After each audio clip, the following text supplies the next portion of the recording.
Tahukah Anda, dengan populasi Muslim 207 juta jiwa, Indonesia menjadi negara berpenduduk Muslim terbesar di dunia. Seperti apakah wajah Muslim Indonesia? Untuk mengetahui perspektif sosial keagamaan kalangan Muslim Indonesia pada akhir Maret 2016, Wahid Foundation dan Lembaga Survei Indonesia mengadakan survei di 34 provinsi. Hasil survei ini membuktikan bahwa wajah Islam Indonesia adalah wajah Islam damai dan toleran. Berikut ini adalah buktinya. Mayoritas Muslim Indonesia sebanyak 72% menolak tindakan radikal yang menyertakan kekerasan atas nama agama. 88,37% percaya bahwa setiap warga negara bebas memeluk agama dan keyakinan sesuai pikiran atau kesadarannya. 65,35% berpendapat bahwa negara harus melindungi setiap pemikiran yang berkembang di masyarakat.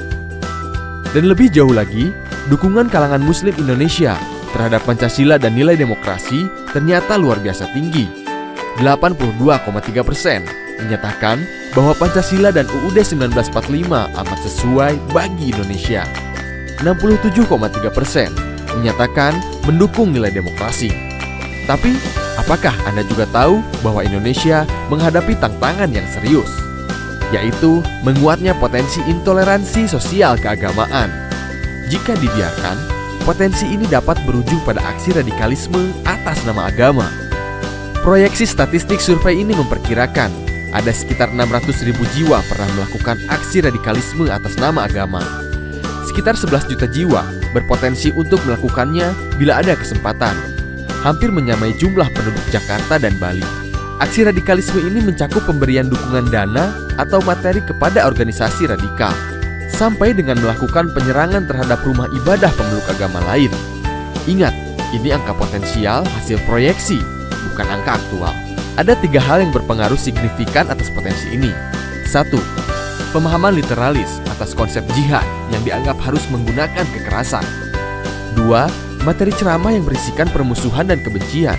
Dan ketiga, ketidaksukaan bahkan kebencian terhadap kelompok tertentu meskipun kelompok tersebut seagama. Tapi survei ternyata menemukan bahwa pendidikan, pendapatan, dan wilayah tempat tinggal di desa atau kota tidak berhubungan langsung dengan intoleransi dan radikalisme sosial keagamaan. Maka tantangan terbesar pemerintah saat ini adalah penegakan hukum yang tegas, terutama terhadap pelaku hate speech, memastikan kebijakan yang tidak diskriminatif dan memenuhi hak-hak warga negara yang dijamin undang-undang tanpa memandang agama, keyakinan, suku, ras, ataupun pilihan politiknya. Pemerintah pusat dan daerah juga tidak boleh memberi dukungan kepada kelompok atau organisasi yang diketahui melakukan aksi-aksi intoleran dan radikal. DPR dan DPRD harus menghapus atau merevisi undang-undang atau peraturan yang bertentangan dengan semangat kebinekaan, perdamaian, dan non-diskriminasi. Organisasi sosial keagamaan moderat seperti Nahdlatul Ulama dan Muhammadiyah harus memperkuat basis dan kapasitas anggotanya dengan pemahaman keagamaan yang lebih kritis dan terbuka. Dan sebagai warga negara, kita harus membiasakan diri berpikir kritis, tidak terlibat penyebaran ujaran kebencian atau hate speech, mengamalkan nilai-nilai beragama yang positif dan damai, membuka ruang dialog, menggiatkan interaksi antar kelompok, serta memupuk saling pengertian dan pemahaman. Marilah kita bangun bangsa dan kita hindarkan pertikaian yang sering terjadi. Inilah esensi tugas kesejarahan yang tidak boleh kita lupakan sama sekali.